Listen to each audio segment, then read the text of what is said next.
everyone, this is Miss Sarah here giving some tips for at home.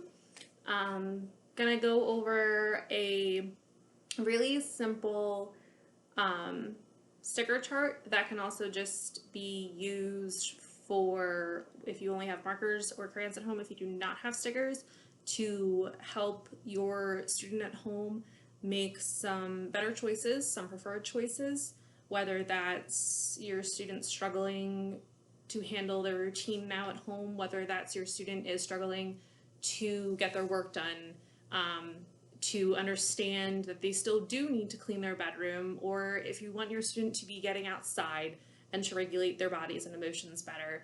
A very simple, easy chart to utilize at home, nothing that will add more stress or something that is going to impede on your day either. Very simplistic. Another thing that I want to go over is a first then chart.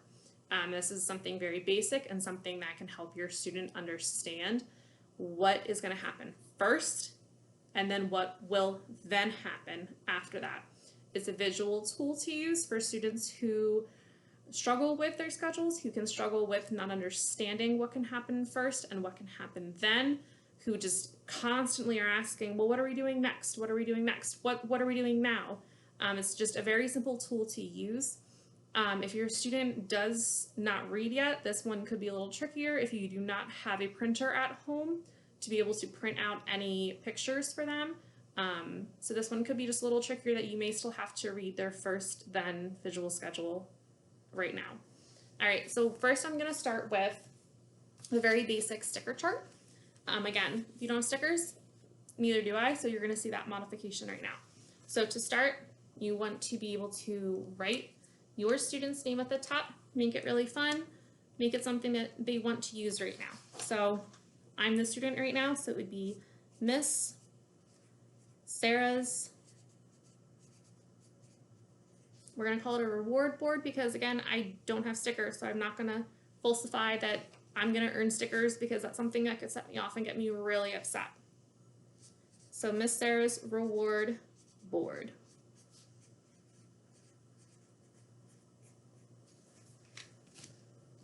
Very basic. So then,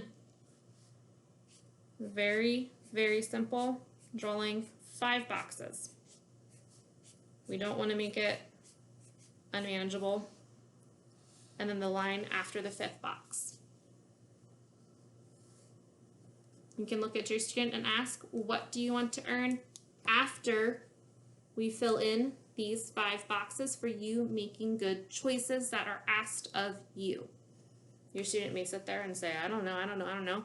And then right now your kid may really just want to play on an iPad, or your kid may really want to play a video game. Well, guess what? You cannot be on your iPad or play a video game until I see these 5 boxes colored in. To start, I'm going to put iPad. To start, you're really going to want, see I put iPad in there.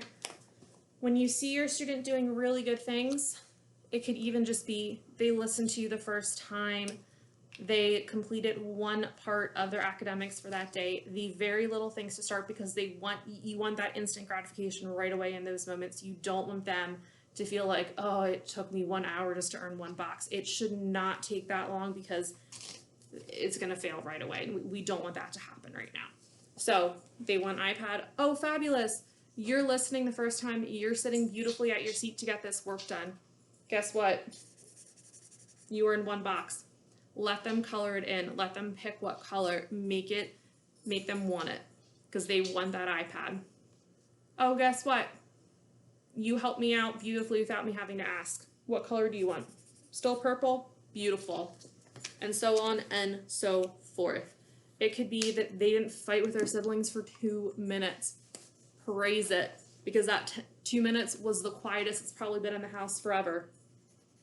Oh, you want blue now? Awesome. And keep going and keep going and keep going until finally your student earns all 5 of those boxes colored. Yay, we got an iPad! But here's the thing. when we get an iPad, we can't just hand an iPad over and say, here you go, you earned your iPad. We need to set the boundaries and the expectations to what that is going to look like. We need to set a timer. And you're probably saying, I don't have a timer at home. Well, yes, we do, because we all have cell phones.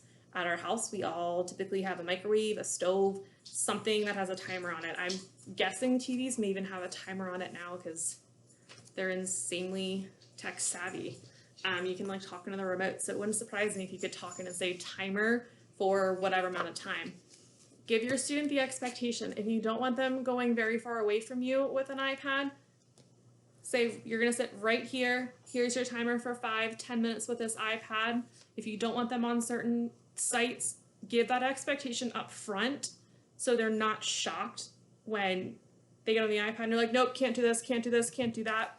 When that timer goes off, give them the praise again for earning those 5 boxes. You worked so hard for that. I'm so proud of you. Let's figure out what you're going to earn again for making really good choices. And then go through the same process again of drawing those 5 boxes on the paper.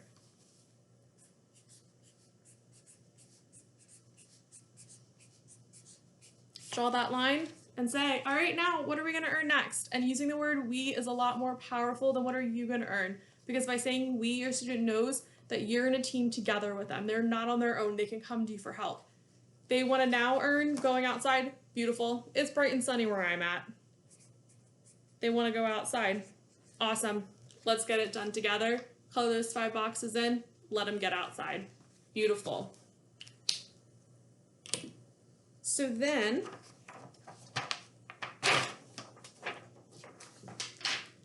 I said I was going to do a first end chart. I'm going to have to pause this video because I can only upload 8 minutes at a time onto my classroom site.